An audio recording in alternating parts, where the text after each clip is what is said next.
As training camp is closing up and the preseason lingers on, the Colts are making moves to the roster after injuries are happening.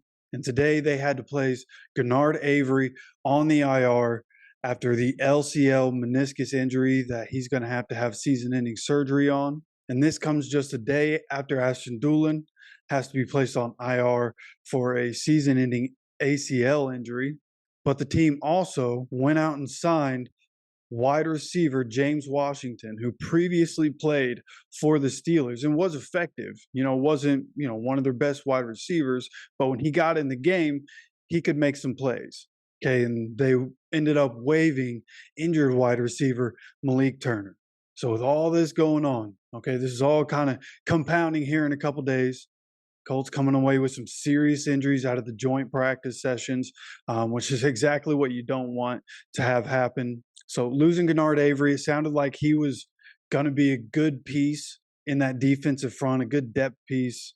So with him out, we're really going to want Samson Ebicom to come back for the regular season. We're going to want him to stay healthy in the regular season. He's going to be an important depth piece for us. But all in all, we're really going to need those starting four to stay healthy for us. I think those four are going to be the difference makers. So getting DeForest Buckner back in the lineup is going to be a big deal.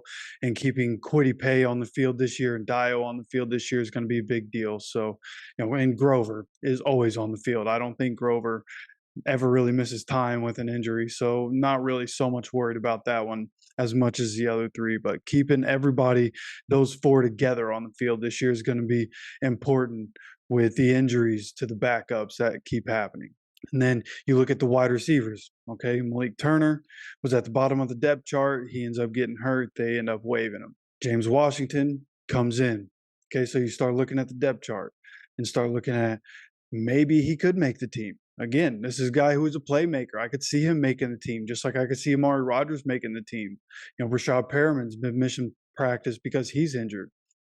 Guy that probably not going to make the team, right? Juwan Winfrey, another guy, been injured, missing time in practice, probably not going to make the team. So James Washington is an important name to bring up because at this moment, there's a really good chance he's just going to walk in and make the team because he's able to be on the field.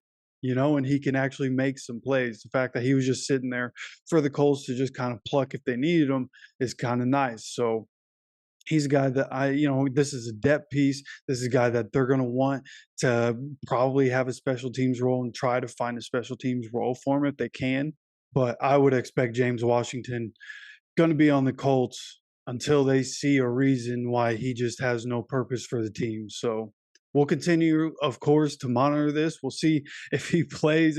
I'm sure he's probably not going to play in the first preseason game, one day after signing with the Colts. But we'll see what happens. And then, of course, continue to monitor the situation for the Colts and their playmakers as we go into the season and how the roster is going to shake out.